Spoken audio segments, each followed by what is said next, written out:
Instant. Hello, everyone, and welcome to today's session. If you're joining us from Asia, good morning. From Europe, good morning. If you're joining us from Asia, good afternoon. And welcome to today's country-focused workshop series on navigating science and technology diplomacy ecosystems, where we're here today for our third and final culminating webinar on the role of businesses in Indonesia's science and technology diplomacy ecosystem. We're very happy to be organizing and have been organizing this workshop series in partnership with the National Research and Innovation Agency of the Republic of Indonesia, or BRIN for short. My name is Linnea Regnet, and I have the pleasure of being the moderator or MC for today's session. We'll guide you through the different stages of today's webinar. I work as a project executive here at the Asia Europe Foundation, and I am the one also helping to coordinate our projects related to science, technology, and diplomacy. So at this stage, allow me to quickly run through the agenda that we have ahead of us for the next coming 2 hours. For those of you who are joining this session as your first session on this workshop series, or perhaps you've joined a couple of them so far, we want to still give you an introduction to the initiative under which this project falls under, and a little bit about what ASEF does within this field. Following this, we will go straight into the presentation by Dr. Ilham, who is our presenter for today, who will share with us his perspectives on the role specifically of businesses in this field. We will then, in the second half of this session, have a panel discussion and Q&A with distinguished speakers and guests from both BRIN and from other institutions who will share their perspectives as well on the role of businesses and the private sector in this intersection between science, innovation, technology, policy, and diplomacy. So for your attendees, those of you joining us, you have the opportunity to interact with us today and provide your perspectives. You have, for this purpose, the Q&A button that you can use to ask questions to our presenter, as well as during the panel discussion in the second half. So you can ask these questions throughout, and we have our sharer and moderator who will help address them to our speakers as we will go through the session today. We'll also have the opportunity for you to share your opinions and perspectives on certain topics which relates to this through some polls that will pop up during the session. So please feel free to interact with these, write your answers and your inputs, and we'll be able to also have more of a dialogue with you in the audience. But without further ado, I would like to give you a brief introduction to the Asia Europe Foundation and the initiative that we're working within.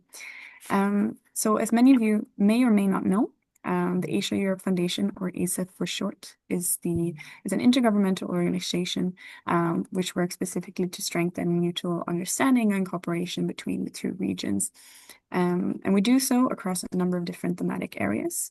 I specifically work within our education department, but we also organize projects within culture, communication, governance, sustainable development, and public health. So we do always focus on strengthening this cooperation and understanding on different topics that we deem relevant in today's global order. And recently, we've found that the topic of science and technology diplomacy has been very interesting. And we started out in last year, 2024, with delving into this topic. And we did so by conducting a big mapping of the existing science and technology diplomacy strategies and actions in our member countries in Asia and Europe. And we produced a report from this, which covers the two regions and also compares the different trends within the sector. So following this report now in 2025, we wish to highlight a number of countries which are actively contributing to this field and help more stakeholders across Asia and Europe to see the potential in working with these countries and the ways in which they can learn from each other and collaborate with each other as well. So we've done so through this workshop series where we've highlighted 3 different aspects of the ecosystems related to government strategies, academia, and the research sector. And now we're happy to be concluding this as well, looking into the business sector. We've done so, concluding already a workshop series on Malaysia and Kazakhstan, and just as of yesterday, also on Thailand.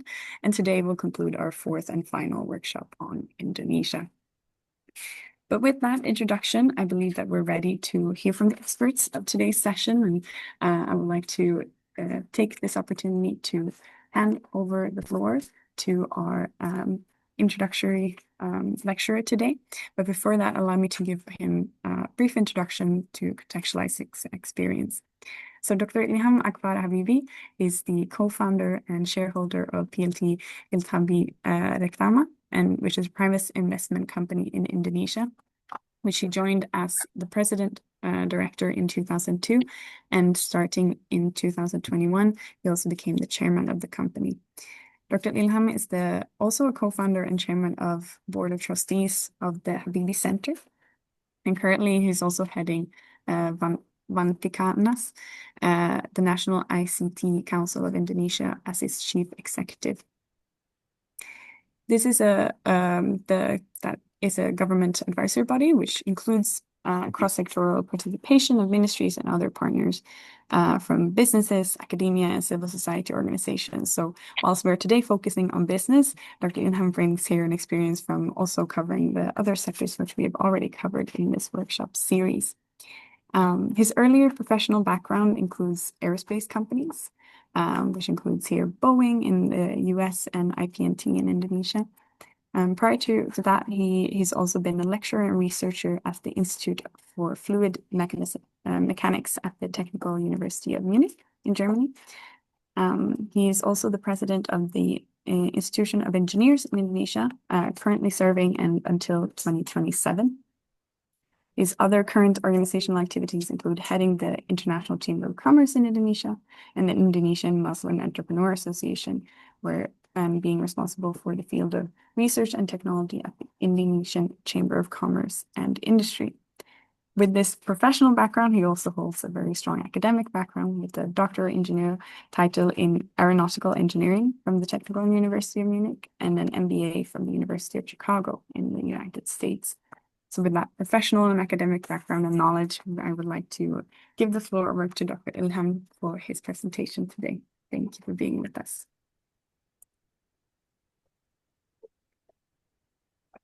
Thank you very much for your very complete, I have to say, introduction. I don't need to add anything to that because everything has been presented already by the moderator, by Mrs. Linnea Regnell. Thanks for that. And greetings to everybody online. I'm Ilham Habibi. I'm Indonesian and I live in Jakarta, Indonesia right now. And as you can see from my CV, I've lived outside Indonesia for quite a bit. I think more than half of my life I spent in one country only, was Germany. So you can imagine which one is my most fluent language. But in any case, I'm also, of course, I will deliver today's speech not in Indonesian and not in German, but in English.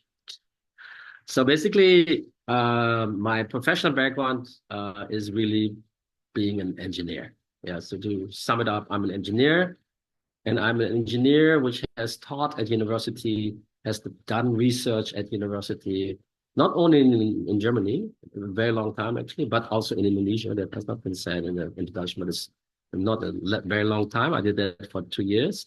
So I'm familiar with what it means to be doing science and developing technology at university. But today's talk that I should give to you, is it true to say that I have about half an hour time? Yes. Okay. So I'd like to talk a little bit about what does it mean actually to do, I was told, science technology diplomacy, yeah, in the context of businesses. So for business in general, in Indonesia. So to give you some very, very macro picture about Indonesia itself, what is the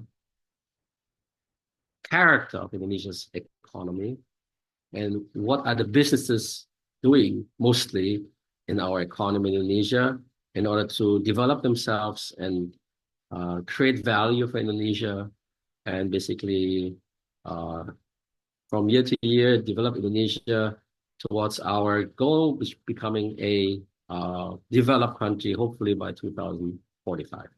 That is a big goal. So Indonesia's dream, and I think we should look at science and technology also from that perspective, is that it is, I think, quite known and understood in Indonesia that the mastery and application of that is paramount to achieve the target of Indonesia becoming a developed country and people. It's not only the country, but also the people. To become an advanced country, you have to have advanced people.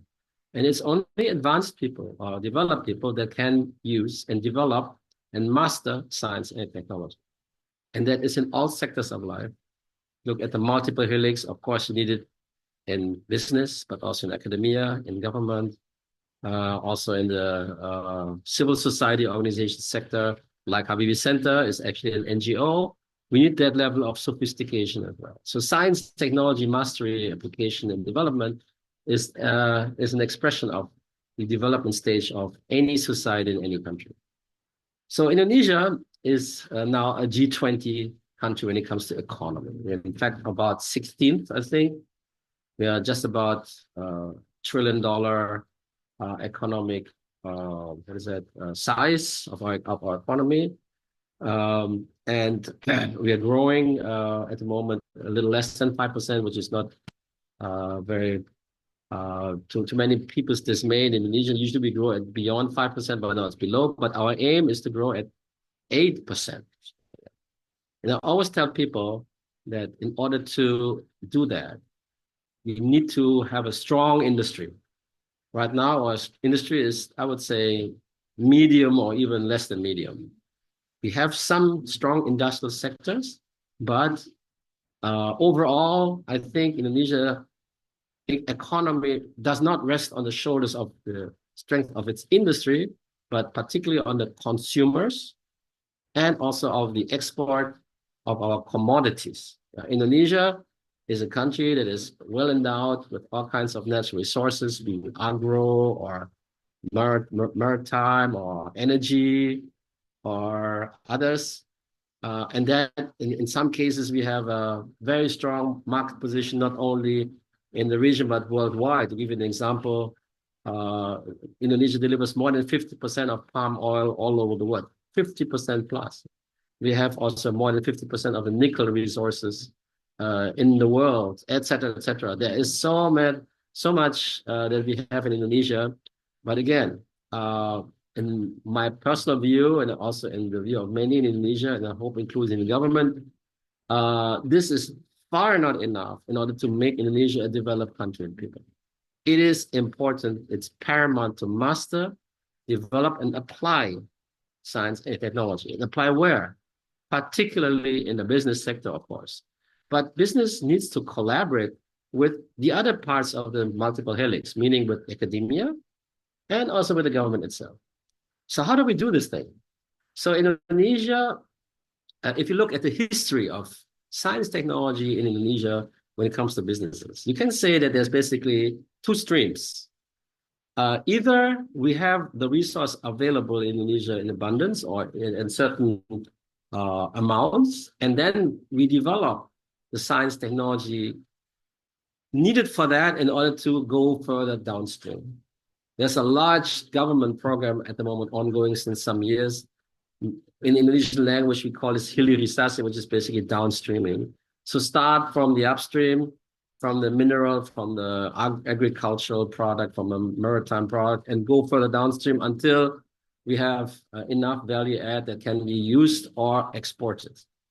And for that, of course, we need technology. And for that, of course, we need the scientific understanding of how to at least co-create and master the technology. That has been ongoing since some years. There are some success stories, but there's also a lot of things where we have to, actually, I think personally, there's many more stories where we need to do much more in terms of science technology development in Indonesia, even pertaining to the downstreaming strategy. There's another strategy that we have done in the past. It's not done enough in the recent past, not in the last 2 decades, which is basically looking at what Indonesia needs in terms of the large domestic market. In there, I'm talking here to the Asia Foundation, right? ASEAN, ASEF, right? ASEAN Foundation and ASEAN Europe Foundation, right? And so basically, Indonesia, of course, constitutes a bit more than 40% of ASEAN.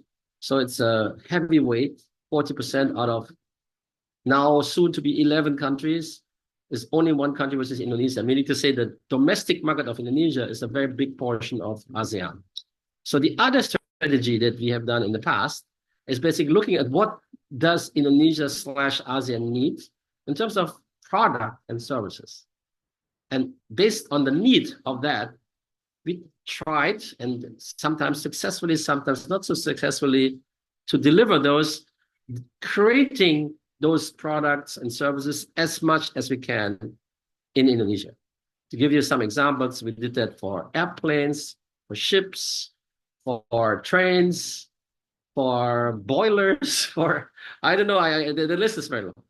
That has been a different approach where I think the starting point is more industrial, because you start basically from an industry or industrial perspective where you do have engineering-driven value-add processes starting from design and manufacturing, but also delivering the product and then having a particular post-delivery service that you have to, which is also higher added value, et cetera, et cetera. So it's a different approach, but both approaches live side by side to one another, where I have to say in the last 2 decades, the prior was probably more of the focus of the Indonesian government because of the fact that the commodities in the last 20 years plus have had a phenomenal rise in terms of value. But however, I think people realize that just on the shoulder of the commodity-driven development strategy, even if you do the downstreaming, that's far not enough in order to make Indonesia a developed country. And why? Because they don't deliver that many not so much work or jobs. The jobs delivered of that strategy is not enough for our almost 300 million people.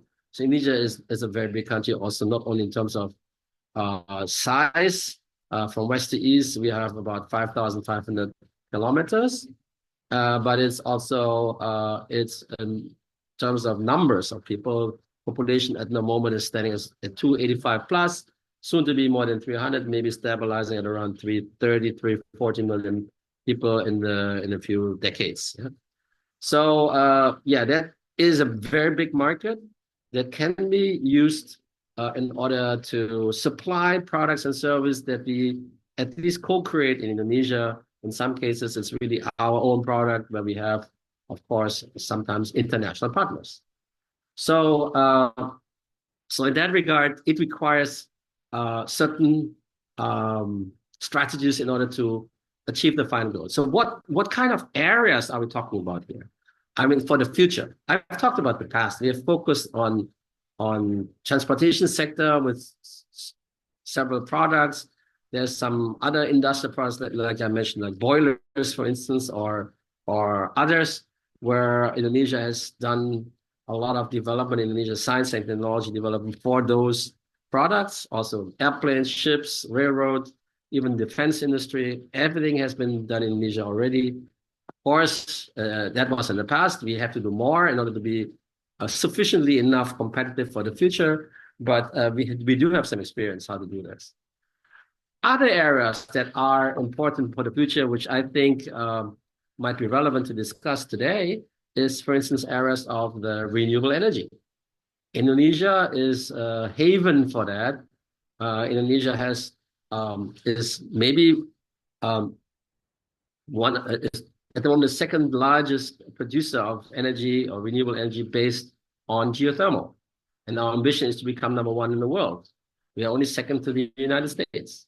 And we have some degree of wind. We have solar. We have a rather untapped potential for biomass, surprisingly. I mean, yes, we can imagine a country of our size has a lot of biomass, but it's not used in terms of renewable energy, not enough. And lastly, we do have also the marine sector, where we find forms of renewable energy like ocean current. It sounds very futuristic, but it's quite real. We do have pilot projects in Indonesia ongoing. And these are the very sectors which I believe Indonesia could focus on not only using that technology, but also co-developing or developing and also creating the scientific ecosystem around it that we can basically do more and have more economic added value in the future. And when it comes to science, technology, diplomacy, that means basically collaborating with other countries. ASEAN would be a no-brainer because we are embedded into ASEAN as one of its founding members. We do have an AFTA, an ASEAN Free Trade Agreement, where the free movement of labor and goods is supported. Yes, there's still room for improvement, but there's already something available. But if you think about those technologies, like I just mentioned renewable energy, of course, there are countries outside ASEAN which have very good expertise in science technology, and to collaborate with those is, I think, very important. I'm thinking, I mean, because it's ASEF or ASEAN Europe Foundation, of course, the European Union, and we just signed the so-called CPA, CEPA, which stands for Comprehensive Economic Partnership Agreement. My personal hope is that by that we will find more opportunities to collaborate because the framework has been set, and I don't know the details of CEPA, but I hope that it also entails and includes how to collaborate when it comes to science technology collaboration or based collaboration, because there's things that we need to look at, like, for instance, how to invest into research and development, how to focus on key sectors, like the one I just mentioned, renewable energies. There's others, for instance, sustainable agriculture, biodiversity conservation. We are unfortunately a country which is maybe not blessed, but cursed by disasters. And not only the man-made, but also the nature-made, like tsunami, earthquake, and what have you. And in order to basically reduce the risk and also to find relief in that and predict and try to mitigate that, that is something I think Indonesia really needs, but it's also needed in other parts of the world. Why not make it an industry, basically? Yeah? And so when it comes to collaborating, technology transfer, capacity building, is, I think, something that we need to look at.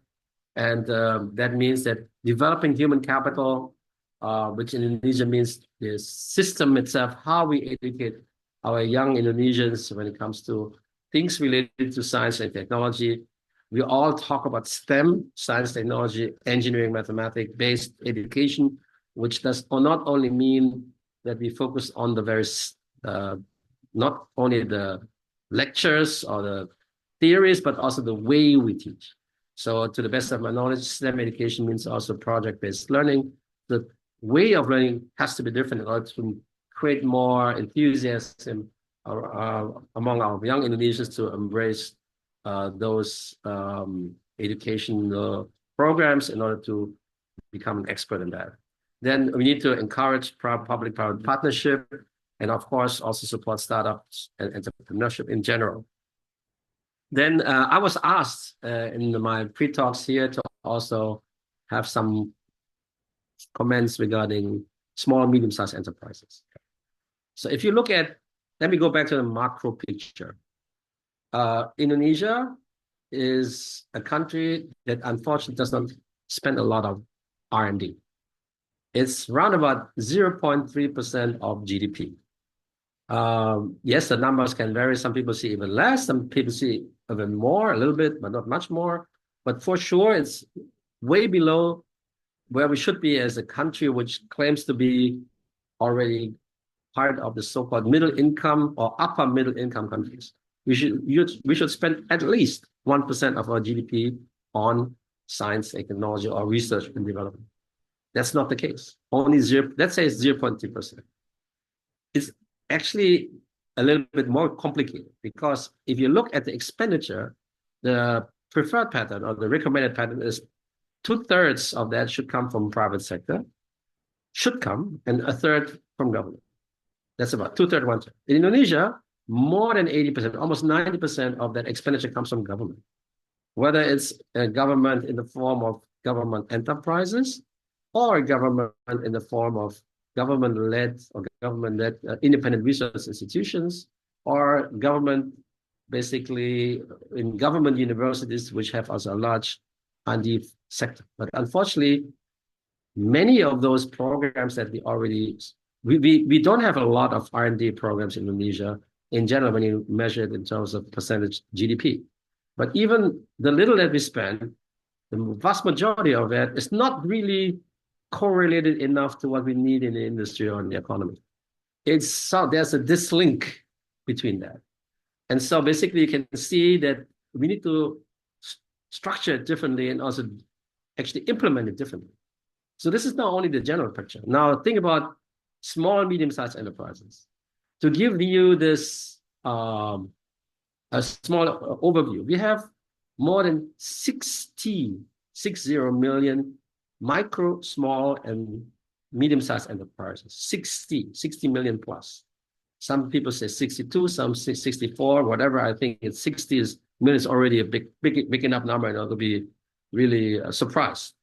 But the vast majority of that, I would say more than 99% is micro, meaning to say these are people you find at the side of the road trying to sell something to you, like food stalls or other products on the market. These are all small, or not small, micro entrepreneurs.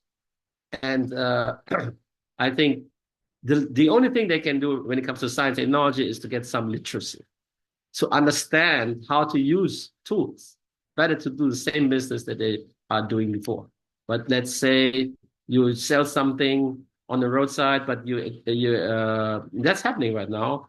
You don't only accept cash, but you do this online payment, which is not a credit card, but it's like using a QR code, basically. That's more and more popular in Indonesia, and even micro entrepreneurs or enterprises use that more and more.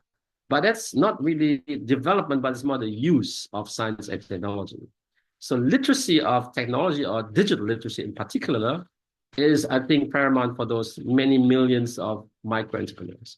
When it comes to the small, really small and medium size, you have maybe let's say about 500,000 enterprises. These are enterprises that use technology to a certain degree for their business model. But in most cases, again, they don't develop them themselves. They don't even collaborate with universities in order to develop technology needed. They buy the technology, basically, usually from China or from other countries in the region, and basically use that.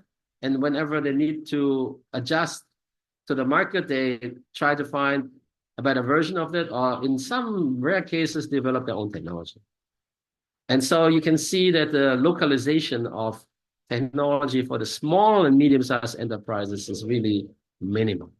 So how to improve that? Well, it all starts with awareness, of course, but there needs to be like financial incentives. Education is key.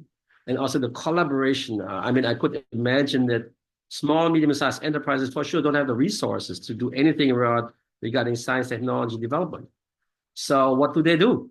Well, I know from my experience in Germany when I was working at the university that we were working a lot with German small and medium-sized enterprises that didn't have the resources, but we had collaborations with them, and we co-developed things with them. And we had a business relationship with these enterprises in Germany. But of course, the character of German enterprises or small, medium-sized enterprises is very different than from Indonesia. But in the end, there are some similarities. I mean, they also don't have really the resources by and large. They're also family-owned, and they're very local, but they can be quite strong, right? Because of the mastery or the understanding of how to, in a collaborative manner, master science technology for their own businesses when needed, of course.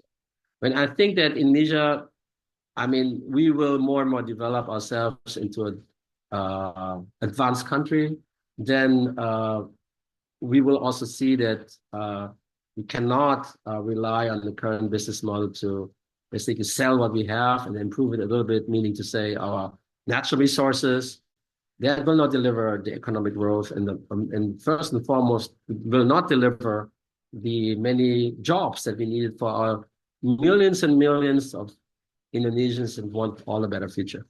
So the only way to go is to basically create businesses that find their strength not only in the availability of the needed resources, natural resources that is, but also creating a product and service that is truly competitive, not only in Indonesia, but at least regionally or even globally. And for that, we need to master science anyway.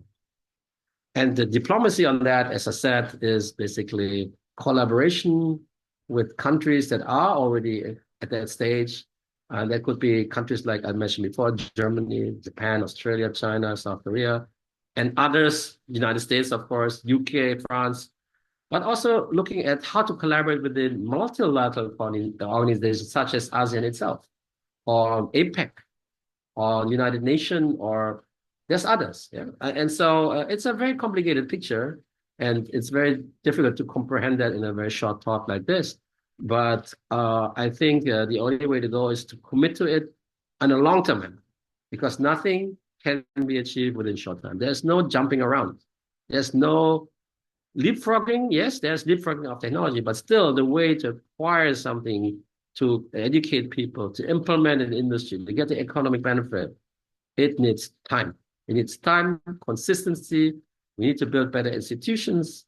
We need to have a long-term strategy that we commit to. Yes, there will be always changes here and there, but we should not basically lose ourselves in doing too many populistic programs that satisfy on the short term, but will not bring any benefit in the long. Okay, I think that's what I have to say today. Thank you for everybody's kind attention. It's a pleasure and an honor to be here today and speak in front of everybody. And if there are any questions, of course, I'm more than happy to try to answer your questions. Thank you very much. And I give it back to Ms. Linnea right now. Thank you. Thank you very much, Dr. Ilham, for that introduction and for your food for thoughts on the way forward for Indonesia as well within this field. To help facilitate this Q&A, and I encourage you all to either use the Q&A function here to post your questions. You can also upvote any questions that you find interesting and that you wish to specifically be addressed to Dr. Ilham here today. But to help with facilitation, I would like to invite Dr. Intan to help with the Q&A. Dr. Intan, I would hand over the floor to you. Thank you, Linnea. Thank you, Dr. Ilham, for your insights. I think you cover many backgrounds there in terms of ingredients for us to advance. As you mentioned, to become an advanced country, we have to invest in our people.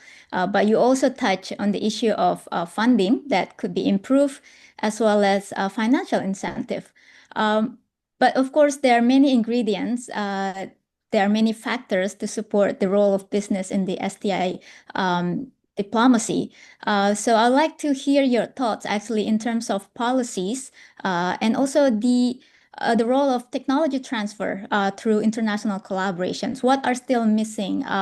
Or with your experience, are there any best practices that you can share with us to improve on these aspects as well? Thank you. Okay, to make it short, let's talk about technology transfer first. I think we need to have a real program for this in terms of product. Yeah, so there's no such thing as technology transfer without a long-term program. Let's say we agree with a technology provider to do something together with that provider or product provider. So in the course of working ourselves, being a good partner, there is technology transfer. But otherwise, I'm very hands-on regarding this. I'm an engineer, and I know nothing comes without really getting our hands dirty. And I mean it in a very literal sense, meaning it's not a theoretical thing only. Yes, we need to understand the academics. Yeah, that's basic. But we need to basically build something that we use it, we encounter problems with it, we solve them together, and only by that you work yourself through the technology transfer. It's not a one-time thing. Yeah. It's not, here's the document, hereby the technology is transferred. No, that's not correct. It doesn't work like this. You need to have, there's knowledge of things transferred you cannot express. It's like a tribal knowledge almost, yeah. Not everything is written down, unfortunately, yeah. But there's something, the way to do it and the way to collaborate is also not person to person, it's basically an organization to organization, yeah. So there's something like an organizational knowledge maybe it's not everything is written down in standard operating procedure, right? Yeah, as I said, there's a cultural thing even, how to do things. Yeah. And I think it can only be done over time.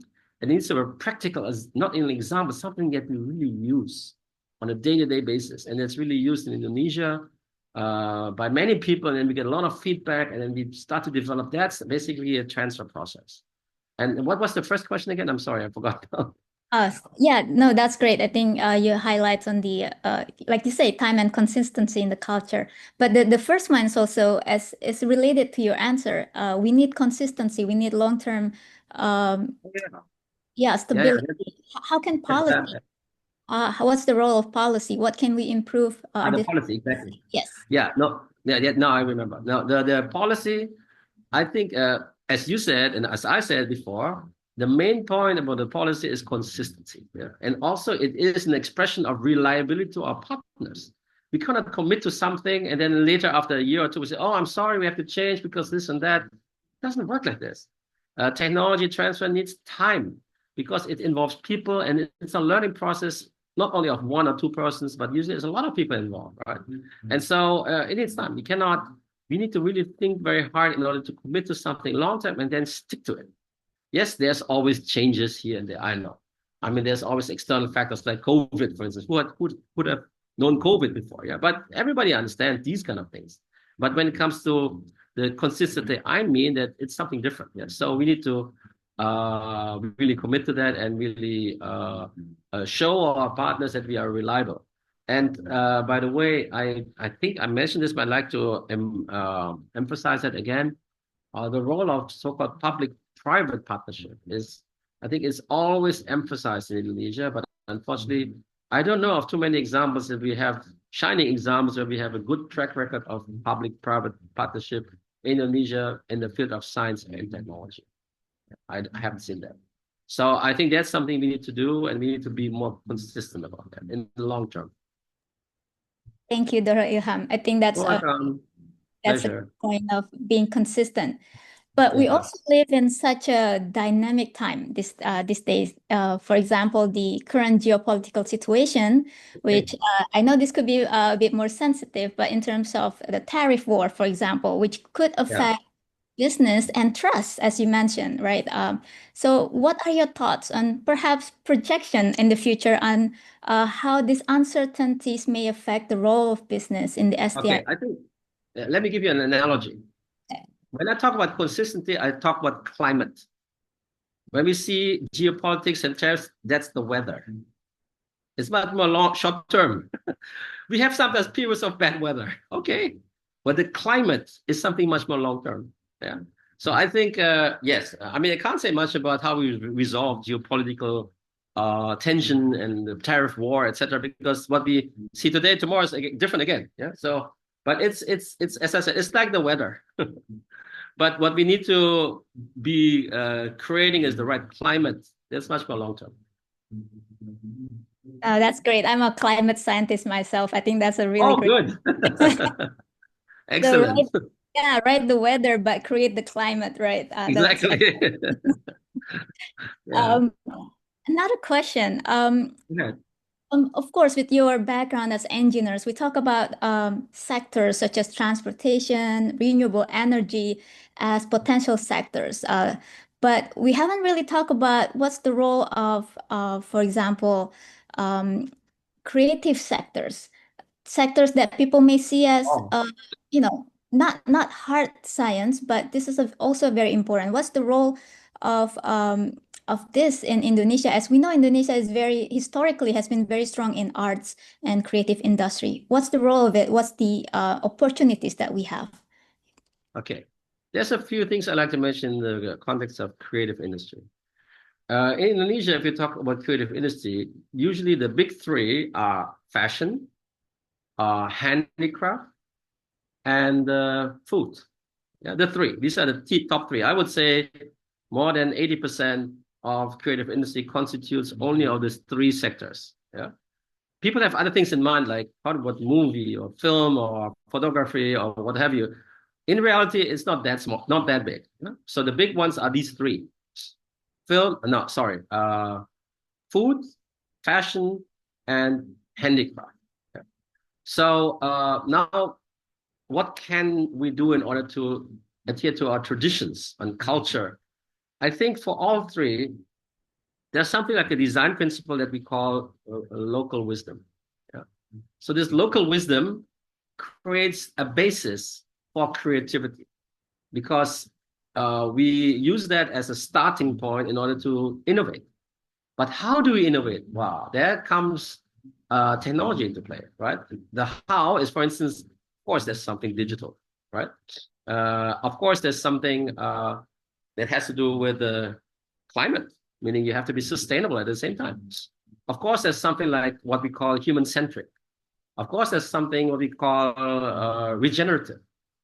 All of that comes into play, or circular, right? These are the new ideas where we need to basically, there's science around that. Yeah. So, and a big role is, of course, in the education of our people and the awareness, and also giving in the support to be having the tools at hand to collaborate, to basically in the creative economic sector. I think collaboration is always key in every sector, but particularly in the creative sector, I think collaboration is like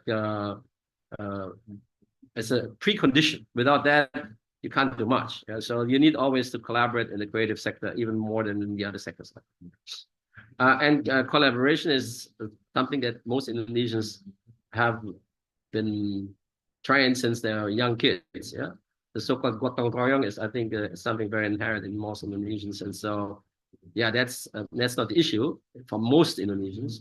But the issue is not only how to, only that you can know how to collaborate doesn't mean that you collaborate something on that becomes a success. So that's still I think important. So yeah, so that's, I think, my response to you. Thank you, Dr. Ilham. I think my time is up. To my pleasure to moderate you. So I will give back the floor to Ms. Linnea. But again, thank you for your insight. Back to you. Welcome. Thank you very much, Ilham. Thank you, Dr. Intan, also for helping facilitate this Q&A. We want to thank you again, Dr. Ilham, for your time, for engaging in the questions with us. Feel free to stick around also for the panel discussion if you have the time, but also I'm mindful of your other times that you might need to do. Thank you. In that regard, I do have to attend to other matters. So if you don't mind, I will just say goodbye here. Yes. And hopefully see you on another occasion. And thank you for giving me the opportunity. It has been a pleasure. And if you have needs for any other support, let me know. Thank you so much. Thank you. Goodbye. Goodbye. Bye, everybody. Okay. With that, and with that introduction as well to the system, we can transition into our panel discussion. I'll ask Dr. Intan to stay with me here as I introduce our panelists for today, and also give formal introduction to Dr. Intan later.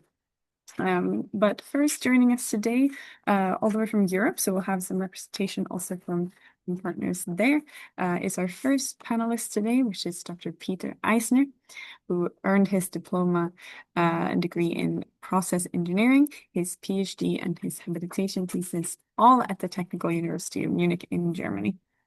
He is also a professor there at the Technical University of Munich in Freising.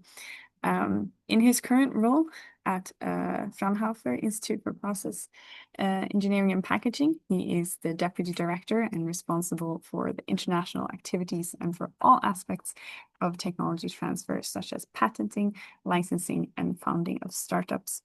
He's also the founder and co-founder of 7 different companies, so with that experience, he brings a lot of knowledge to today's session.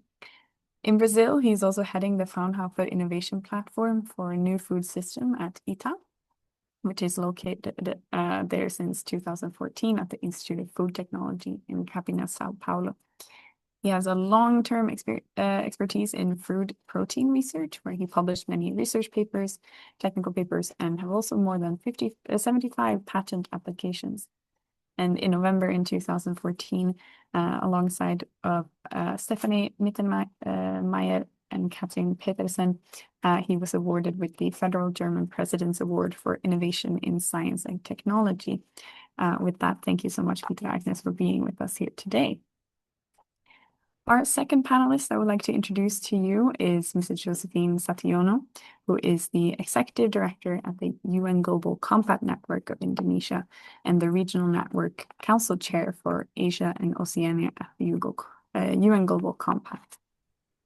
With over 35 years of experience in multinational corporations and international organizations, she brings a deep expertise in strategic initiatives, cross-sectoral partnerships, and collaborative impact. She also works across a broad spectrum of stakeholders, which includes UN agencies, government institutions, private sector, academia, and civil society organizations, all in an effort to promote sustainable business practices and responsible corporate governance. She's also played an active role in advancing key initiatives related to environmental stewardship, human rights, women's empowerment, anti-corruption, and ethical governance. And beyond, of course, these professional commitments, she's also deeply dedicated to volunteerism and community engagement, for which she's received a number of different accolades as well. So with that background, thank you so much, Ms. Sationo, for being here with us. Thank you. Then our third panelist joining us today is Dr. R. Hendrian, who currently serves as the Deputy Chair for Utilization of Research and Innovation at BRIN. And in his capacity, he plays a strategic role in facilitating the commercialization and societal application of research outputs.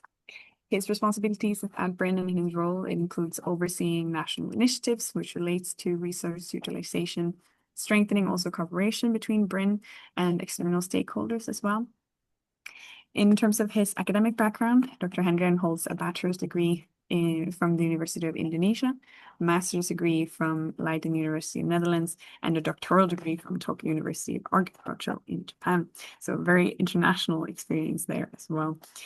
With a background that spans biology, taxonomy, and science management, he brings an interdisciplinary expertise to his role in the public sector innovation, and his experience in leading key botanical research institutions and directing multi-sectoral partnerships underscores his contribution to science diplomacy, where he also is then contributing with his inputs here today. So thank you, Dr. Hendrian, for being with us here.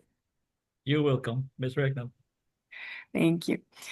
Our fourth and final panelist, last but not least, is Mrs. Ndia Kartikasari, who is the senior Indonesian diplomat with over 20 years of experience and currently serves as the Director for American and European Intra- and Interregional Cooperation at the Ministry of Foreign Affairs, which has been since 2021. There, she plays a key role in Indonesia's trade diplomacy across the two strategic regions, which includes also co-chairing of the Subcommittee on Cooperation under Indonesia, EFTA, SEPA, as well as lead negotiator for the cooperation pillars of both Indonesia, EU, SEPA, and the lead negotiator on the pillar related to Indonesia and the Eurasian Union as well, FTA. Mrs. Ndia began her diplomatic career in 2003 and previously was posted as political section officer at the Indonesian Embassy in Tokyo and served as a consul of economic affairs at the Indonesian Consulate General in Shanghai. That professional background, her academic background is also impressive, with a PhD and Masters of Public Policy from the National Graduate Institute of Policy Studies in Japan, as well as a bachelor's degree in international relations from Pajajaran University. With that, thank you so much, Ms. Ndia, for being with us here today.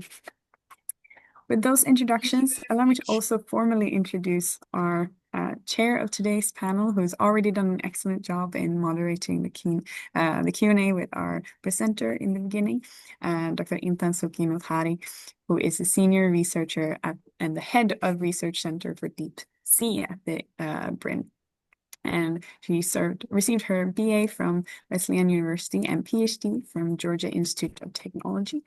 And as a climate and marine scientist, she served as the lead author for the Intergovernmental Panel on Climate Change, 6th assessment report, and currently as in the Third World Ocean Assessment as well. She had received several awards, such as the Green Talent Award from the German Federal Ministry of Education and Research, the Icon Prestasi Pansera, and excuse me for the pronunciation here as I try. Satielenskana Vidakaria from the government of Indonesia as well.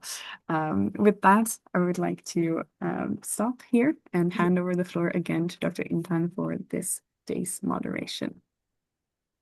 Thank you. Thank you. Thank you for our panelist members. I think we are very fortunate today. We have distinguished panelists who represent very diverse experience, as we all have heard from their introductions.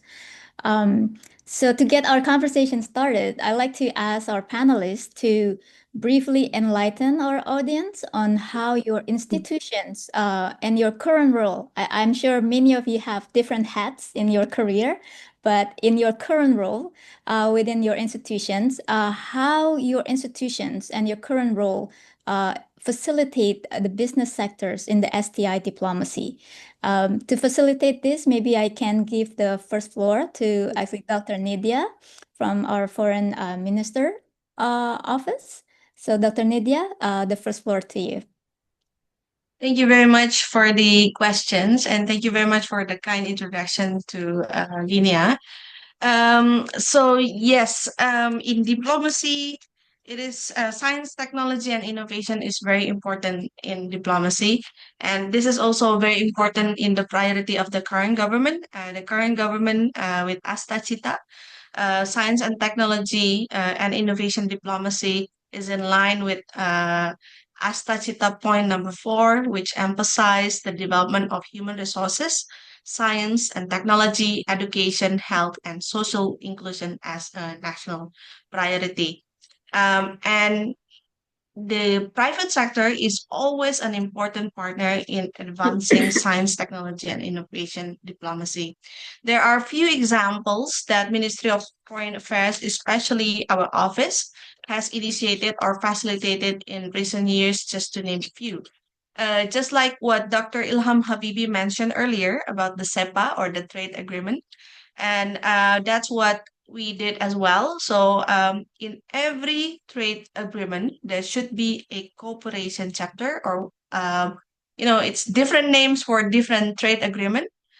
For instance, for the Indonesia EU SEPA, we call it cooperation chapter. But for the EFTA, so EU is 27 member states. For the EFTA is 4 member states. We call it economic cooperation and capacity building. And we are also now negotiating with the Eurasian Union. This is 5 countries. We call it also a cooperation chapter. So in every cooperation chapter of our trade agreement, it is mandatory to have cooperation in the science and technology. It's different names, but research and development, science and technology. And especially for EFTA and Eurasian Union, it is we have a specific paragraph that mentioning transfer of technology. It means that all parties should be involved or enhance their cooperation in transfer of technology. So in this case, the government is trying to facilitate the private sectors to benefit in all parties to benefit from transfer of technology. Not only government to government, but also private sectors take benefit, to name a few. And we are also doing some initiatives to connect business to diplomacy. For instance, just to warm up our cooperation chapter, last year we organized with the Eurasian Union countries digital technology dialogue. So we share experiences and best practices on each other's digital technology, and how can the business or the private can take benefit out of it. With the European Union, for instance, we have a partnership PCA, we call it a Partnership Cooperation Agreement, and there is a specific chapter that address science and technology cooperation. So in this case, we provide rooms not only for government to government, but also to private sectors and other beneficiaries and other stakeholders that can take benefit out of this agreement. We also have the, for instance, last year and this year, we have 1,000 green engineers for energy transition. This is a close cooperation between Indonesia and European Union. What we do through this program is actually we try to match our needs. Bappenas has an extensive research of green jobs because we have committed for energy transition. So it means there are certain jobs, there were lack of skills and lack of people in, and especially in science and technology in green energy. So by doing that, what we did in cooperation with European Union is we try to match the needs for the skills and the institutions in the European Union so that what we can do, and we also map the scholarship that is available, and we engage with both private and state-owned enterprise sectors like PLN, Pertamina, because the skills that are needed will be, at the end of the day, will be utilized by these companies. So that's one of some of the examples that we do in diplomacy, how we connect science, technology, and businesses, not only in terms of agreement, but also in concrete cooperation. Thank you. This is very comprehensive information of what our Ministry of Foreign Affairs has been facilitating with concrete programs. So next, I'd like to give the floor to Professor Eisner from Fraunhofer. I know you are from Germany, but you also have experience in Indonesia. But we'd like to hear what's your current institutions and role in terms of facilitating business in the STI diplomacy. Floor is yours. Just have to unmute. Thank you very much, Dr. Intan. It's very nice that you give me the possibility to be here today. And I hope that I can support a little bit the discussion, as I'm not a diplomat and we are talking on diplomacy today. But my background is on research, what you already heard. And as I'm the deputy director of one of the 75 Fraunhofer institutes in Germany, we are very closely linked to industry, and I think this was today's question. What is the possibility of industry and of the private sector in this science and technology diplomacy? And as maybe some of you do not know already, Fraunhofer was funded 75 years ago when Germany was not in a good shape. So Germany was more or less destroyed. And the intention of funding Fraunhofer in this time of the government was to say, we need support to build up the German economy, the German companies, and give them support in R&D because they did not have any possibilities to make R&D. What we have heard before in the presentation, it was quite similar. And some companies nowadays even have no capacity and have no money for R&D. So there is still a lot of lag in this. But I would like to show that we have a very close collaboration with industry in Germany. And of course, there is challenges we cannot solve in Germany. So when we are talking on collaboration with Indonesia or with Brazil, as an example, what we are doing, and we are focusing on these two countries globally, because we see there is a huge impact on food security globally in these both countries. And for this reason, we are looking for addressing challenges, global challenges. We have heard about climate. We have heard about a lot of things already. We have a lack in food supply. We have so many challenges in the moment. It would not make sense to start about talking this. But the point is, we cannot solve these problems in Germany. We need international collaboration. We need a collaboration on eye level. So this means we have to talk to each other on the same level, thinking about how can we solve the challenges? What can we do to make it a little better, what is compared to what we have the situation now? And this means, and this is of course the same, what we have heard before in the presentation, we have to enable Indonesia to produce higher quality, higher value ingredients and higher value machinery in Indonesia. So we have to increase the added value in the country to enable the country to develop, what helps a lot in international collaboration. So Indonesia should not be a commodity delivering country. Indonesia should be a food or food ingredient delivering country, or maybe also other technologies that should be created here.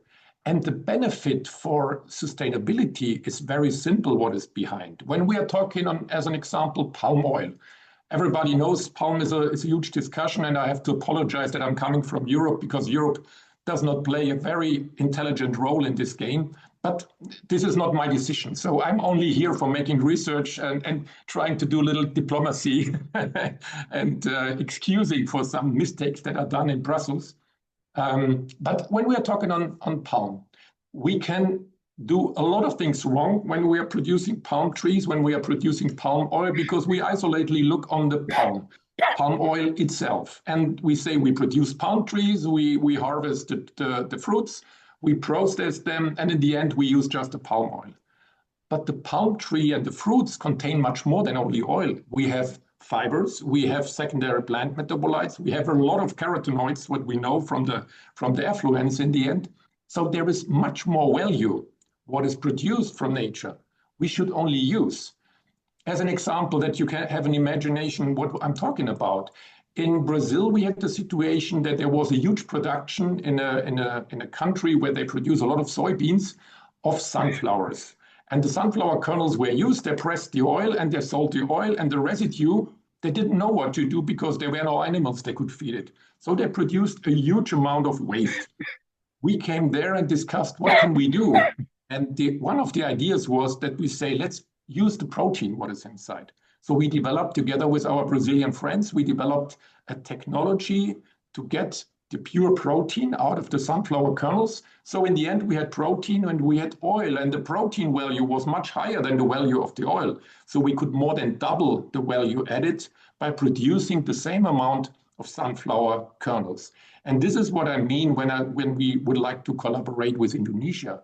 We would like to have similar possibilities where we can do more or less the same or similar things to increase the value added, to increase the wealth in Indonesia, and to make Indonesia able to solve all the different problems what we are facing at the moment by itself. Thank you very much for inviting me. Thank you. Thank you for your perspective in terms of Indonesia's adding its added value in its products. So next, I'd like to move to Dr. Hendrian, going back home. He's at the National Research and Innovation Agency. So could you enlighten us on what the role of BRIN in facilitating business in the STI diplomacy, and specifically your role within the institution?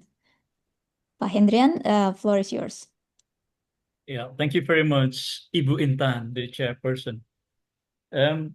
To start, please allow me to introduce the institution I represent today, namely the National Research and Innovation Agency of the Republic of Indonesia, commonly abbreviated and known as BRIN. It's short. BRIN is a government body under the direct authority of the President of the Republic of Indonesia, and is mandated to carry out integrated research, development, assessment, and application activities, and as well as to oversee invention and innovation, and the implementation of nuclear and space technology. BRIN is also responsible for formulating national science, technology, and innovation policy, STI policy, while also serving as the principal executing agency for research and innovation in the country. BRIN serves, and this is the very important thing, BRIN serves as an enabler in fostering the development of Indonesian businesses and industrial sector with strong research and innovation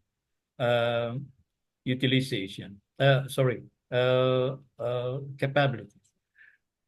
And as one of the 7 deputies within BRIN, Deputy of Research and Innovation Utilizations, holds the primary responsibility of addressing the challenge of connecting research with industry. I believe that there is a strong recognition that businesses and industries function as key drivers of national economic growth. And for this reason, the research conducted at BRIN is also directed toward building a robust and sustainable research-based economic foundation. And in line with this, BRIN has also provided an inclusive and open platform that can be accessed and utilized by various stakeholders, including business and industry actors, ensuring wide access and equal opportunity. I think that is, I can say, for the intro, Ibu Dian. Terima kasih. Sama-sama. Thank you, Pak Hendrian. So we have our diplomat, we have front hall, and we need our glue here from the UN Global Compact Network. So Mrs. Josephine, the floor is yours.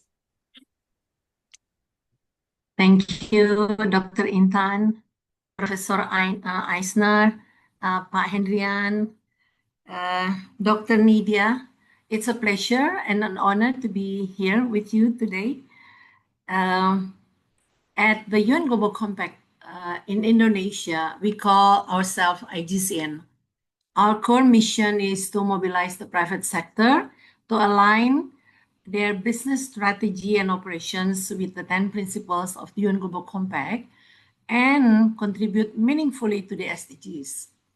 Now, in the context of science and technology and innovation diplomacy, we recognize that businesses are not just users of innovation, but essentially co-creators of knowledge and global solutions.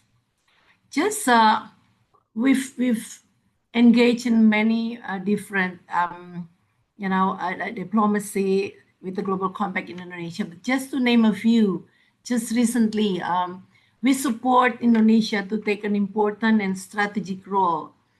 To last month in UNOC 3 in Nice, Indonesia, with the leadership of the Vice Minister Hafaz of MUFA, announced that Indonesia will be the first 3 countries as champions to bring seaweed to the UN General Assembly.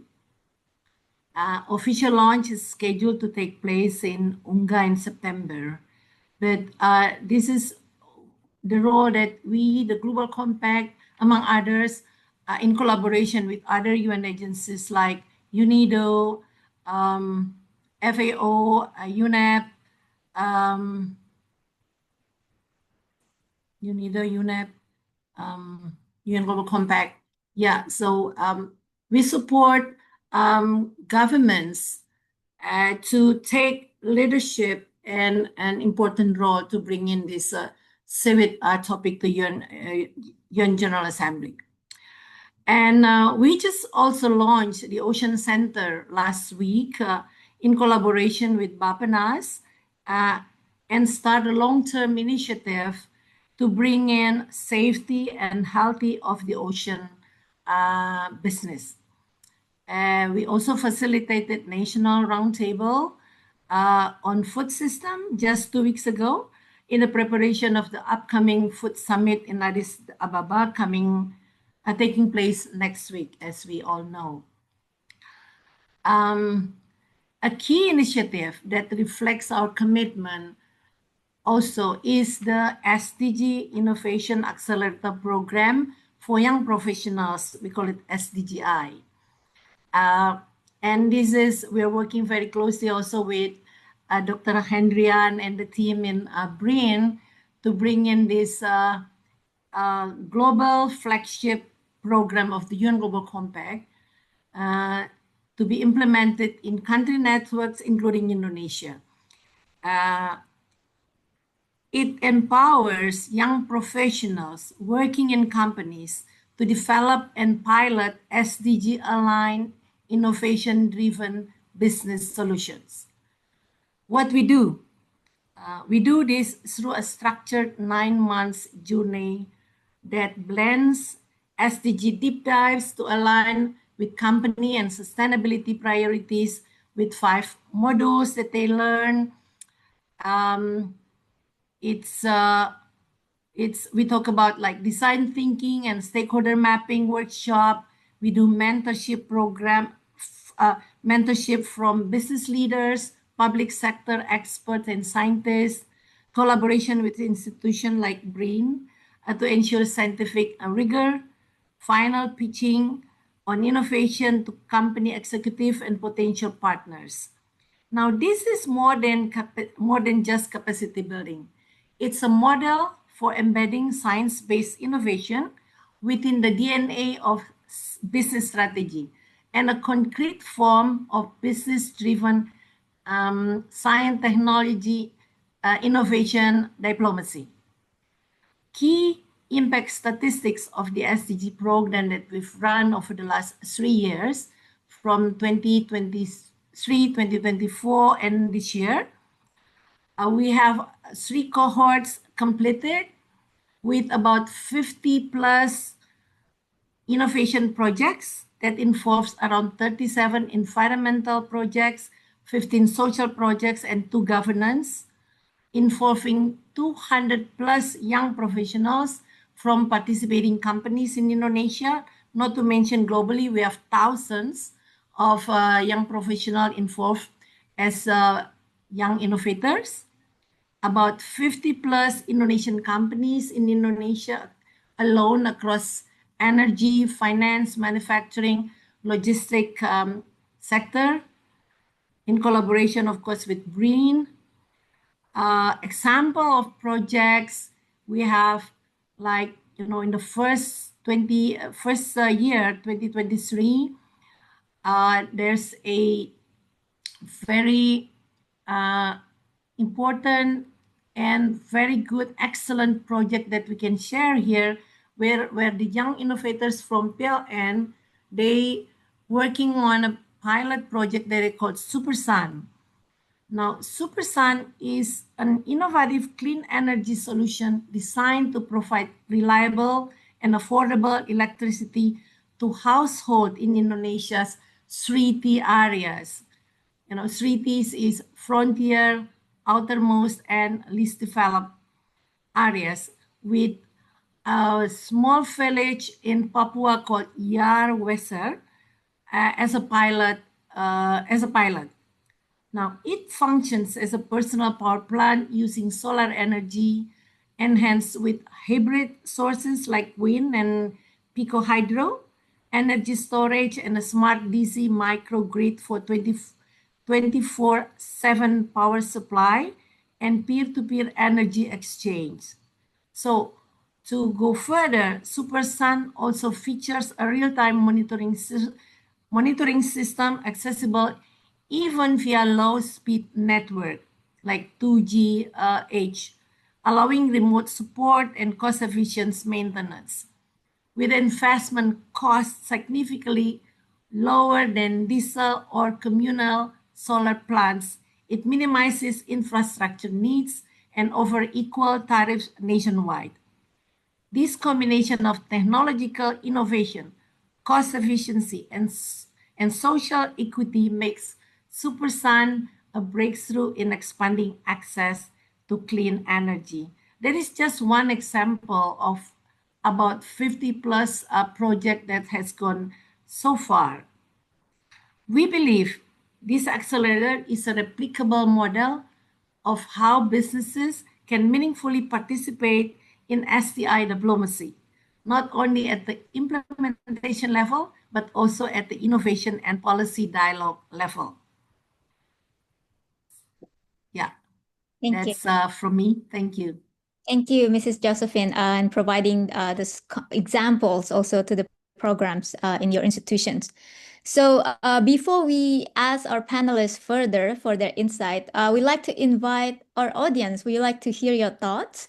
What do you think as a top priority to enhance Indonesia's science and technology diplomacy ecosystem? So we'll have a question popping up, which you can provide your answers. We heard some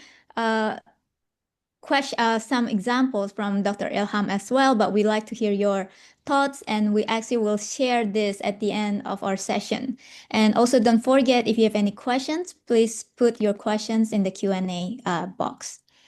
All right, next, let's talk about challenges and also best practices. So I like to hear this I like to ask this to our diplomat, Dr. Nidia, and also Dr. Hendrian, as our representative from BRIN, as an executing agencies on this issue. So our audience may be familiar or may not be familiar with the challenges, but we've been learning in the session. But also what's more important is what we can do, what are the best practices and effective strategies for accelerating the downstreaming of research outputs. So in other words, how can we translate lab results to market? So what are those strategies from your point of view in your current position? Please feel free to give any general examples or even specific example from a particular field. So Dr. Nidia, we are aware that you actually have to leave us in about 10 minutes. So I'd like to give the floor to you first. Thank you very much. Well, actually, it's a hard question on how to translate into business. But I think many other panelists has mentioned earlier that for Indonesia, we should not only be the beneficiary of innovation. So basically, for Indonesia, science, technology, and innovation diplomacy is driven by two key priorities. Is one, we have to advance our national development goals. And second, we must be part of global solutions on pressing issues, including climate change, public health, inclusive economic growth. I think start from the 2010 onwards, our government has been very firm on the diplomasi tangan di atas instead of diplomasi tangan di bawah. It means that we're not only receiving, but we're also giving. And at this point, we have more tools and to be also diplomasi tangan di samping, or means shaking hands. We have much tools that we can utilize at this moment. For instance, for LPDP, for our Indonesian Endowment Fund, also now available not only to send our students abroad, any kind of students, not only public servants like us, can apply, especially now the government is focusing on STEM. And also LPDP has this research fund that could be applied by Indonesian scientists in collaboration with other scientists in the world. And we do a lot of initiatives in diplomacy, like to name a few. For instance, if in 2020 we experienced COVID. So what we did in diplomacy is we do a lot of vaccine partnerships. And us in the Ministry of Foreign Affairs and in our embassies everywhere, we are assigned to have a vaccine partnership between our vaccine producers as well as producers abroad. To name a few, for instance, we have cooperation between Sinovac and Eggman, Calbe and Genexin, Biopharma, everywhere. So we're not only receiving, but we're also collaborating for our people, and we're part of the solution as well. And for the technology transfer, we have many kind of cooperation in science and technology, bilaterally, regionally, as well as multilaterally. And not only in science and technology, for instance, related to climate, but also to defense. We have advanced transfer and joint development in defense with France, Turkey, Japan, India, including with Korea. And we also explore potential R&D collaborations with global partners, including with the European Union, like I mentioned earlier. And I think we have so many avenues that we can do together. To name some of the example where we can put ourselves as the contributor in global science and technology. We have, for instance, South-South and triangular cooperation, where we have we have 800 training programs, and there are 9,000 beneficiaries from 135 countries with strong focus on renewable energy, climate resilience, digital transformation, and health and innovation. In Pacific, for instance, Indonesia has worked with countries such as Fiji, PNG, and Vanuatu on solar energy, coastal management, and climate resilient agriculture. In Africa, we have partnership with countries like Mozambique and Nigeria and focus on smart farming, biotechnology, and telemedicine. We also have a program called KNB or Kemitraan Negara Berkembang Scholarship. We give scholarships to participants from other countries. We have supported, as of now, 1,800 students from 94 countries because we want to help build future leaders in science and technology from all over developing countries. We are also, for instance, have collaborated with different universities and for instance, in climate change and disaster risk reductions, we have cooperation with institutes of Bandung Institute of Technology to train participants from Latin America and Caribbean countries to learn because we share the same concerns as the islands countries. We are threat to climate change challenges. And we also, for instance, have shared, like Professor Peter Eisner mentioned, we have close cooperation with Institut Pertanian Bogor or IPB University.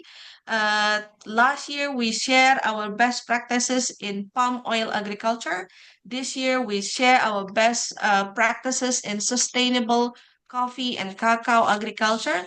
So basically, my point is we have done a lot in bilateral, regional, and multilateral, and not only to accomplish our national goals, but also to be part of the international contribution, to give contribution to international world that Indonesia can be take part of. I think that will be all. At this point, what I can highlight, I understand other panelists will be also deliver on their part of expertise. Thank you very much. Thank you, Dr. Nidya. So tangan di atas, yeah, we always try to be on the giving end instead of the receiving end, with the highlight on education and transfer in multiple avenues, so many avenues that you are working on.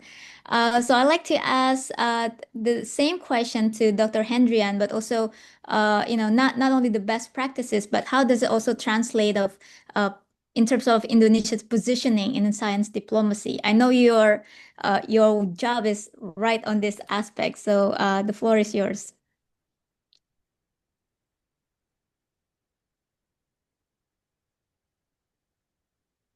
You are still muted, Dr. Hendrian.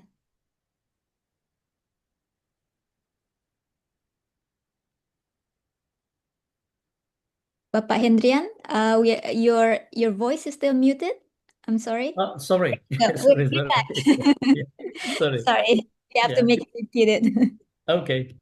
The question is, what would you consider the best practices and most effective strategies for Yes. accelerating the downstreaming of research output? This is very difficult question, Bu Intan, and the answer could be multifaceted and complex. But I would like to answer it from the BRIN point of view. Other panelists, I think, can give other perspective and answer. At first, I would like to say that downstreaming should not be treated as a linear, simple handover from lab to market. It's not that simple. It is a dynamic process involving multi-actor collaboration, policy support, and also continuous feedback between knowledge creation in one side and also application in the other side. And one of the most critical elements in the downstreaming of research outcomes is, in my opinion, is ensuring from the outset that research activities must be guided by a clear understanding. A clear understanding what, firstly, of what concrete problem to be resolved in any sector, health, energy, food, agriculture, anything. But firstly, you should be very clear about what concrete problem to be resolved. And secondly, who is the intended end user segment, whether they are businesses or industries or whatever. But you should identify who is the uptaker, the end user. Thirdly is you need to have an in-depth understanding of the specific needs and contextual business challenges of the users. As we know, research and commercial world are two different reasons. It's totally different with different considerations. And the other side, unfortunately, I should say that often research is not conducted with clear product market fit in mind, and making it difficult to align those research outputs and innovation product with the needs of industry and business actor in the other side. So that one of the main challenges Indonesian business face in the commercialization research output lies in the mismatch between upstream research efforts conducted in the laboratories and the concrete needs and dynamic of the market, the mismatch. It might sound very basic, but I do believe that, on the other hand, is also very important. I think that is my answer from the research institution point of view for the time being. Thank you, Ibu Intan. Thank you. But can I follow up on what programs that we try to initiate to answer this mismatching issue, which is a general issue that every country faces, right? But what is Indonesia's strategy for this? In my deputy, there is one directorate, namely Directorate for the Utilization of Research and Innovation in Industry. In industry. Yeah. It means that BRINs give a special attention to businesses and industrial sector. And the primary task of that directorate is to bridge and to link the two worlds, that is research activities inside the lab and also industrial sector. And of course, the first step they have to do is to mapping the market, to execute assessment, analysis, etc., so they can really understand what kind of market they face, and thus hopefully the measure of linking the two words is can be executed in an easy way. That is. Thank you. That's very important. So co-designing from the beginning is yes. I think the phrase from the beginning is quite important.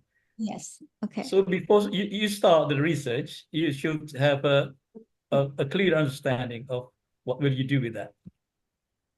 Thank you. Thank you for your insight on this. So Professor Eisner, how about this issue that you can also maybe adding your perspective from other countries in terms of strategy and how these best practices can help countries' position in the science diplomacy?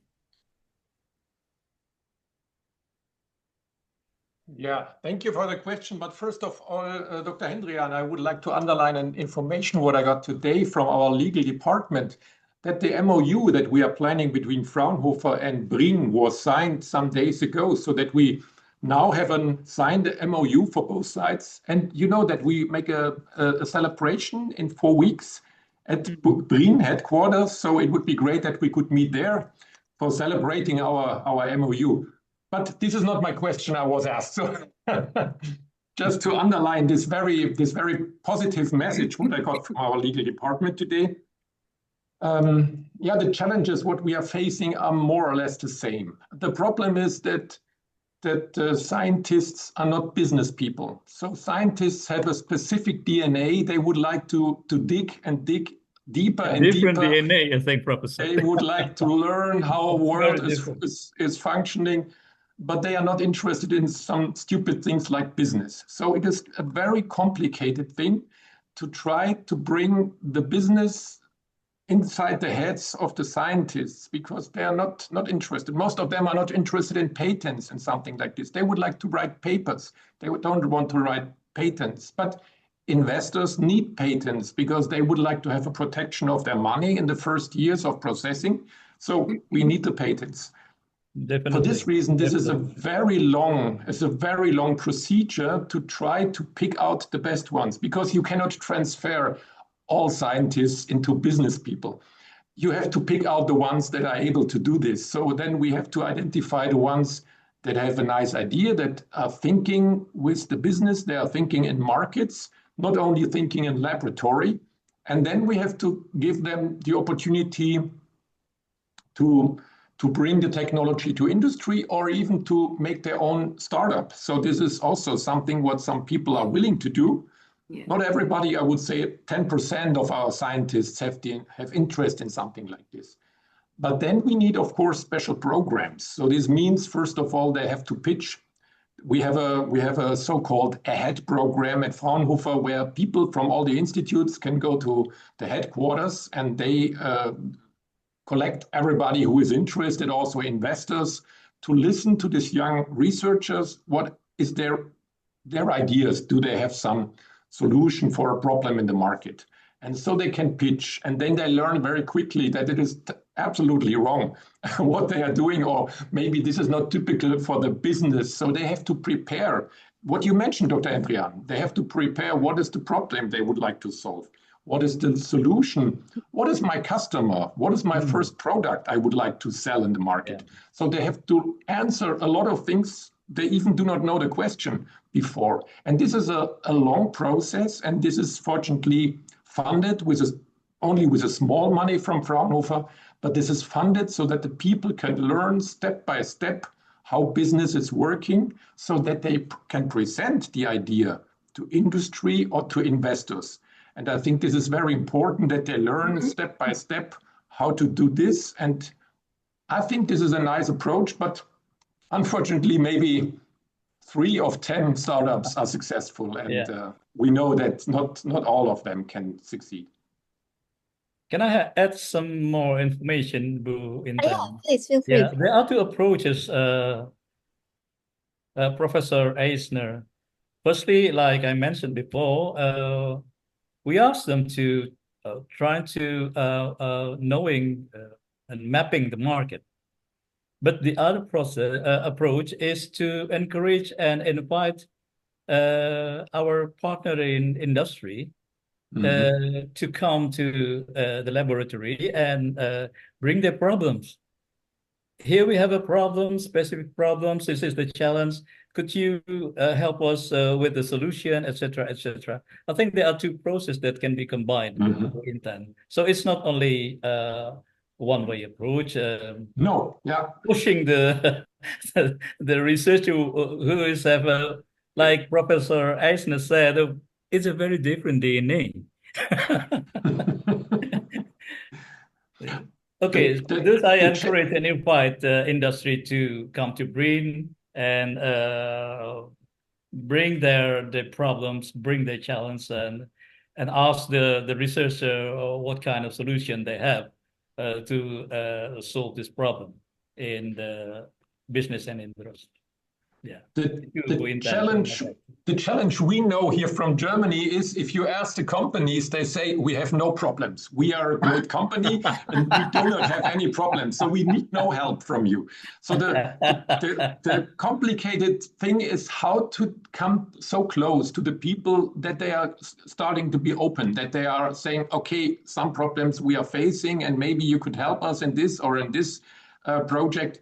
But I think these are two big challenges. The one is that industry is not all the time searching for a solution because maybe they are not aware that they have a problem, or if they are aware, they do not think that Fraunhofer can give some solution or a university can give some solution to this. And the other part is the DNA of the scientists. Of course, in some cases, they even do not understand industry when they say we have a problem because this product is not sold in this market. What could be the solution? And the scientists say, it's not my problem, man.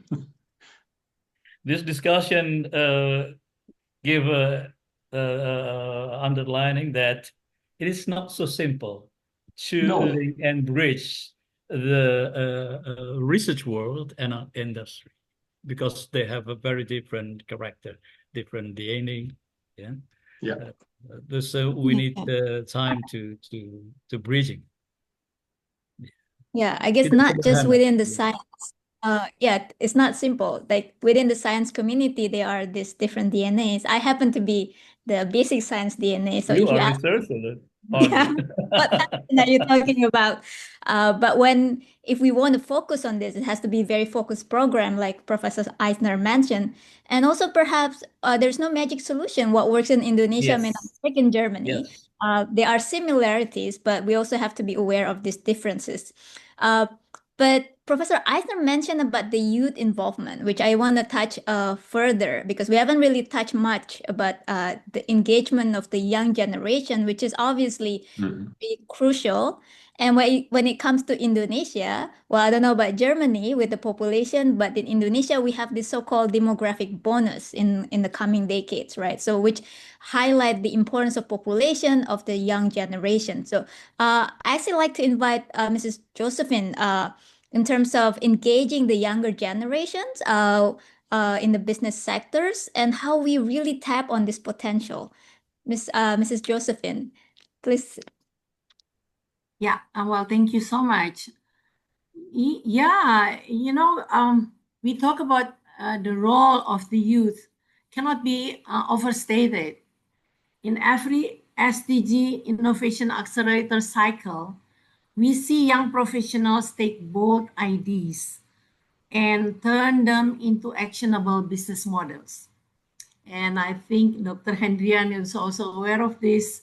Like I mentioned earlier, we have a total of about 57 innovative business solutions introduced by these young professionals working in companies. They are not just future leaders. They are leading now, actually.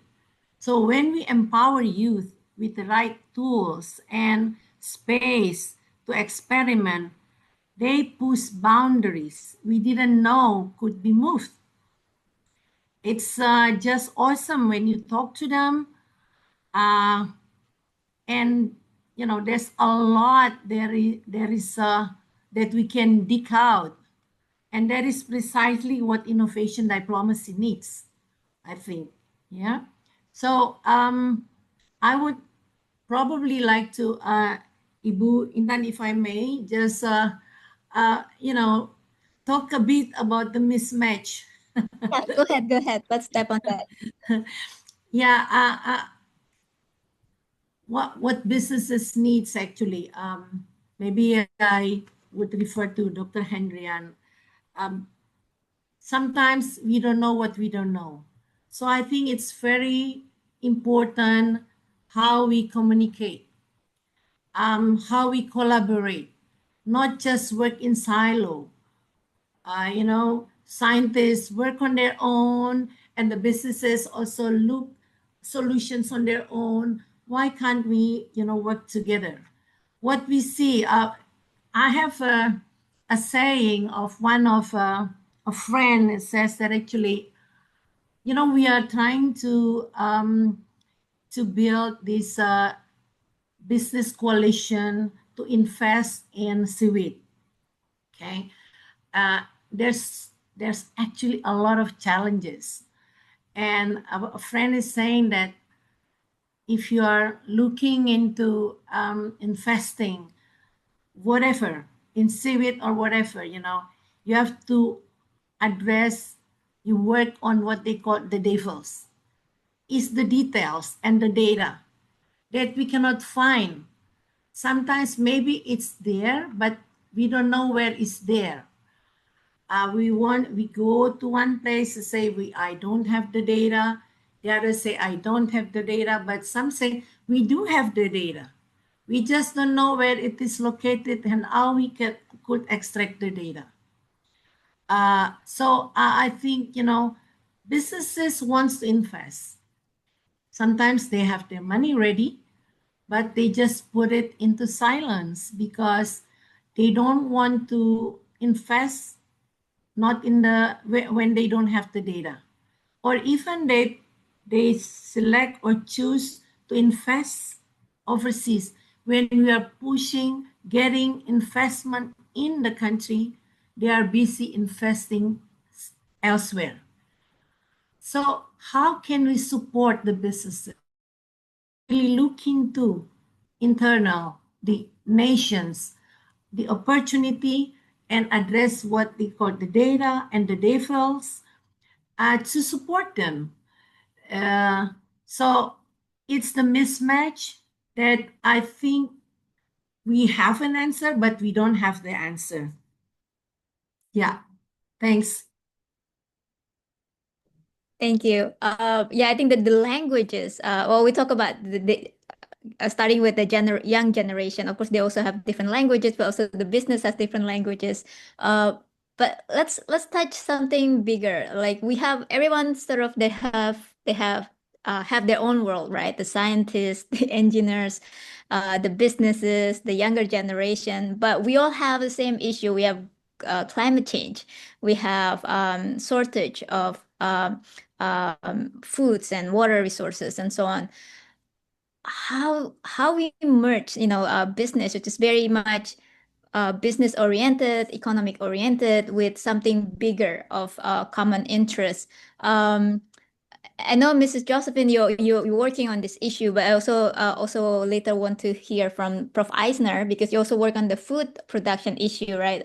How Yeah. we make the language the same so everybody work together, what incentive for them to tap on. But I also want to highlight that sometimes it's easier for anyone, I guess, to say, yes, we are committed to do this. But how do you actually measure their commitment into real action, something that we can measure in terms of progress? Let's talk about this. I know this is a very difficult topic. So I guess from you first, Mrs. Josephine. Yeah. With the Global Compact, we approach global challenges like climate change, inequality. We talk about digital disruptions, not merely as risk, but as innovation opportunities. So these are, through initiative like the SDG Innovation Accelerator, we help companies translate these global issues into concrete strategic priorities that benefit both business and society. So we need to encourage them and align with them.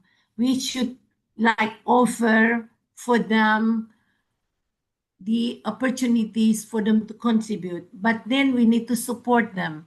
So for the Global Compact, I think we engage with government, we involve in policy dialogues. As we know, I think in Indonesia, we are not lacking of policies. We have abundance, but sometimes they are just overlapping, right? So how we clear this one? So investor, they just want clear and simple, doable, that can support them. So, we try and offer them their reputational gains, right? Like including enhanced brand and, trust and positioning, the leadership and talent development like we do, especially for the emerging change makers, visibility and international platforms. We take them to our leadership summit and the global level, how they can exchange ideas, experience, best practice sharings, and they can also showcase on their, on their business, their achievements. this is, we need to provide them with an arena where they can tell their experience up and down, and then how we can support them in measuring their progress, how they can tell their impact stories to the world, to their like-minded industries. And like-minded industries also wants to learn one another. So I think this is what we can provide to the businesses, how we could support them. Clearness in policy. And I think one of the things also that is very important, and this is something that the Global Compact in Indonesia and around the world is really engaging, is how we can minimize, if we cannot remove at all, bribery, corruption. It's it's really a very big issue. There is, I just want to tell you a very brief story. So a company that I know had been engaging with their foreign investors. They talked about this for 2 years, and they were ready to sign an agreement to execute the project in Indonesia. And came in a very senior a person that have the vetoes right. And he just said, no, we don't sign the agreement. The reason is that they say it is very high cost investing in Indonesia because of the bribery. And then, the 2 years work, it just disappeared like that. And it's so sad because opportunity for Indonesia is lost. So I think there's very real issues that we need to address when we talk about, business opportunities. Thank you. So I think it's interesting that to support does not only mean to create programs, but also to remove what not supposed to be there, such as overlapping policies and bribery and so on. And if we can't solve it on the smaller level, we can't even talk on a global level, right? On issues on climate change, a big issue. Maybe I can just add a bit. Yeah. When we talk about seaweed, we have 70% of our archipelagic nation covered with water. And the opportunity to invest in seaweed is so big. But we can only name a few that invest in seaweed right now. I think, like I mentioned, the devils, they cannot remove. We need to remove them. And also we need to find a clearness from the government in terms of the license, in terms of these the costs. And one example the businesses raise is the transportation cost is very expensive. To bring in seaweed from Nusa Tenggara Timur to Surabaya, the cost is the same like Surabaya to China.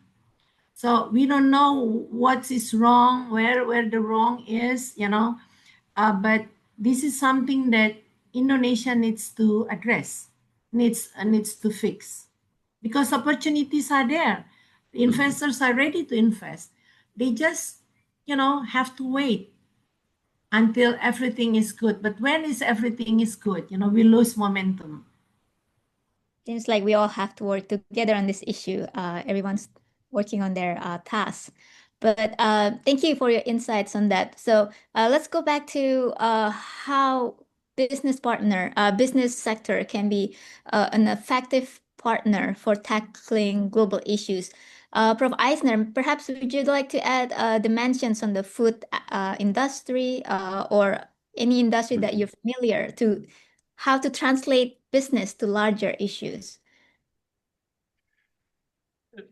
This is, I think, when you talk with companies, is a very complicated topic because the companies, they have to fulfill the shareholders' value demand. This means they have money in the background, and the people would like to force the companies going the way where they can do the most of the money. So I believe for this reason that the solution for global problems can really be done in a huge amount in the research units. This means in research and development, like BRIN, like Fraunhofer, like the universities, there is a certain key for the future, because if we can develop a technology first from the point how we can do it sustainable, and in the second part how we can do it economical feasible, and we bring both together and then adapt it into existing companies. This is, I think, much easier than if we would go to a company like, I do not know, a big chemical company that are only regulated by NGOs. They have to fulfill the requirement of the NGOs that they do not make dirt in the effluents and something like this. But they are not focused really in solving global problems because they would like to make profit. And this is the intention of all companies. But if we design solutions for a more sustainable world, and we bring this solution to industry and to investors, and we overcome all the hurdles, what we have heard about with the investors, that sometimes only small parts can be the limiting factor. I believe that there is a huge responsibility at research and development globally. I think the researchers globally have a very high responsibility for the right solutions for the future. Maybe some other point that came to my mind before. What is an interesting solution, or what could be an interesting solution, what we learned in the past in one of our companies, what we founded some years ago. We had a person coming from the economic sector. It was a guy working only with numbers and profit and stuff like this. And he came to us and we showed him the technology we are working on. And he created a business from this idea. He saw, oh, this is a technology I can sell, but I know how to create a business plan. I know how to convince investors. I know how to work together with banks and stuff like this. So he was able to put in all the knowledge he had from the company side, and we could put in all the knowledge we had from the technology side.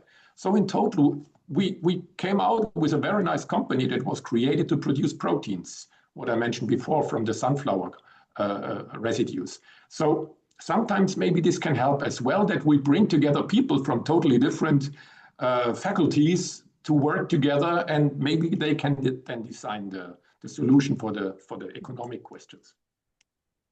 Thank you. So we talk about the challenges, best practices, the youth, the big issues. But I think we also come to the end of our session. But I'd like to invite we do have poll question for the second one, just to get our audience opinion and their thoughts. I think it's also important feedback to our panelists and this forum. So the second poll is, in your opinion, which sector has the greatest potential for strengthening the role of business in Indonesian diplomacy? We talk about several aspects during the session and during the main speaker session, but we love to hear from you. And also onto the last question that we like to ask from you, which is, I need to check. Which stakeholder do you think should take the lead in promoting the role of business in Indonesian science, technology, and diplomacy? Of course, as we mentioned, there is no golden answers, but we just like to hear your opinion. Perhaps there's no right or wrong answer to this. We just like to hear from the audience.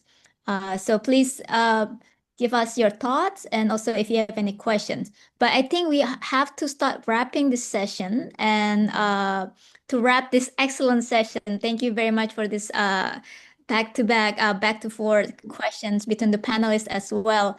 We'd like to invite you for your reflection and concluding remarks. Or perhaps there's new things that you gain from this session talking with other panelists in the topic that we're talking today, which is the role of business on STI. And maybe there's hopes and messages that you would like to convey as well in this important session. So we'll start with, because I think Dr. Nidia already left. We start with Dr. Hendrian first, maybe, perhaps. Pak Hendrian, please, for your concluding remarks and reflection. Yeah. Let me think. Oh, no. Rap, I would conclude this with a very brief final words. It's okay, yeah, Budian, yeah, Bu Intan, yeah. So, in relation to the theme of our discussion this afternoon, I would like to emphasize that research and innovation plays a critical role in supporting the advancement and growth of strategic industry. Numerous cases, if not all, demonstrate that thriving industries are those that continuously pursue innovation and breakthrough developments. I think. Yeah. So innovation is the key to position an industry ahead of its competitor. And we in the BRIN are committed to provide open and inclusive access for partners from both within Indonesia and abroad. We also strongly encourage extensive collaboration across sector, across border. Because BRIN is not an institution built exclusively for its internal research. I said it again. BRIN is not an institution built exclusively for its internal research. It is an institution built to serve the nation. Thank you. Thank you, Pak Hendrian. Next, I'd like to invite Professor Eisner for your reflections, remarks, and perhaps your hopes and messages. Now, first of all, thank you very much for inviting me. I have learned a lot today in our discussion, but also in the beginning, in the presentation, what we heard from Dr. Habibi. I think it was for me, it was a very, very informative and very interesting event where I could participate. I think I gave a lot of statements already, so I do not remember all the ones what I already did, and I do not want to repeat myself. But for me, it was a big pleasure and an honor to be here, to be invited to this very interesting session. And I'm looking forward to see you, hopefully, again, when I will be in Indonesia in August. So hopefully we can meet there. It would be my big pleasure. And I believe what I mentioned before and what Dr. Hendrian as well said, research technology is a very key and important thing for our economies. I think we from Fraunhofer, we were founded just to help economy grow in Germany. And I believe a lot of the solution is inside these research institutions like BRIN and Fraunhofer. But we cannot create a solution. We need, in the end, the industry, and we need investors. So, of course, we have to do everything to promote our activities and to demonstrate to the investors they can have an impact if they invest in us, if they invest in the aims, in the goals where we are following to make the world a little better, hopefully. Thank you very much again. Thank you, Professor Eisner. We're looking forward to having you in Indonesia and celebrate the MOU, right? So last but definitely not the least, to the ladies of our panelists, Mrs. Josephine, please give us some concluding remarks from this session. Yeah. Thank you, Bu. First, I think we are seeing a shift. Indonesia private sector is no longer just adapting to global trends, it's helping define them. Businesses are stepping into the arena of science and technology diplomacy, not out of obligation, but with purpose, bringing creativity, courage, and a spirit of collaboration to the forefront. From renewable energy to digital inclusion, companies are showing that sustainable innovation goal. And I will still add the second is the role of the youth cannot be overstated. And the third, the efforts are not meant to stay locals. What we are building here has relevance far beyond our borders. from clean energy pilots to waste to worth platforms. Many of Indonesia's business-driven solutions can be scaled and adapted across the region and globally. Which brings me to my invitation to our international partners. Let's engage. Let's co-create and pilot new models together. And let's connect our innovation ecosystems and scale what works. Because the challenges we face, from climate to digital ethics, don't recognize borders, and neither should our solutions. So in closing, thank you all for your attention, for the opportunity to be speaking here, and the shared commitment and turning diplomacy into progress and innovation into impact. Let's keep building forward together. Thank you. Thank you. Excellent Thank you very concluding much. remarks indeed. So with that, I'm sorry for the about 3 minutes or 8 minutes delay. I'm back to our MC Linnea. Back to you. Thank you very much, Dr. Intan, for that facilitation.